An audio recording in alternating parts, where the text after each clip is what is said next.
الرحمن الرحیم د ټول ناول درود و سلام اللهم صل علی سیدنا محمد وعلى آله وبارک وسلم. الحمدلله نن یو څو تاریخي ځایونه د رب العالمین په فضل د تاسو ته خیمه ان شاء الله العزیز ما سره اوسئ په دې ویډیو کې تاسو ته یو څو تاریخي ځایونه خیمه دغه طرف ته دي ان شاء الله العزیز.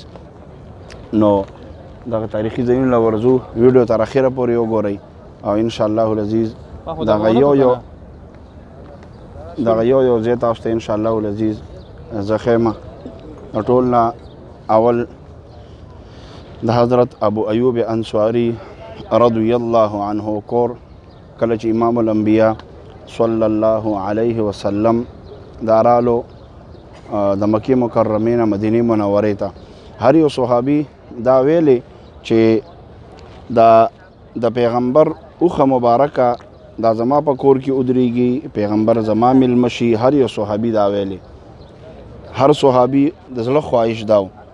د دواړو جانو سردار رسول الله صلی الله علیه وسلم وفرمیل چې دا پرېږده د الله په حکم روانه شوې ده چې کوم ځای الله وغواړي دا به هلته ودرېږي. د حضرت ابو ایوب انصاري رضی الله عنه کور سره دغه اوښه ودرېده. د حضرت ابو ایوب انصاري رضی الله عنه د هغوی کور کم و، نو صحیح احاطه چې کم ده هغه دا ده که تاسو ته دا لږ نږدې کومه دا مخامخ ایریه چې کم تاسو ګورئ دا توره پټه تلې ده او دا دننه چې کومه ایریه ده دا ان شرطې والا روان دی. دقه خاص ځای دا د حضرت ابو ایوب انصاري رضی الله عنه دا د هغوی د کور. ځینې علما فرمایي چې دا مخامخ کمره تر دې ځای پورې، خو صحیح خبره دا ده چې دا ځای دی. اوس که تاسو هلته نږدې ما سره یئ خو بیا به انشاءالله ډېر ښه پوه شئ. زما دا ملګری ما سره هلته نږدې ولاړ دی، ته وګوره هغه مخامخ دا کم ګلونه چې دي منځ کې پکې دا تور ټاکی دی، دې ځای کې منځ کې تور ټاکی نشته دی. نو دې ترتیب دا کړی دی چې دې کې معمولي لږ فرق پرېښی. هغه مخامخ سپینو کپړو والا کس چې روان دی د هغه ډبي کلر جدا دی او د دې جدا.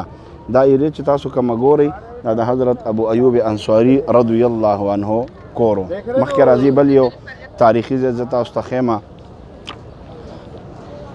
د رسول الله صلی الله علیه وسلم په دور کې به چې کله زموږ پیغمبر د جنازې منځونه کول د مسجد نبوي نه به بهر راووتو، هغه دور کې مسجد نبوي دا په لږ ځای باندې آباد و.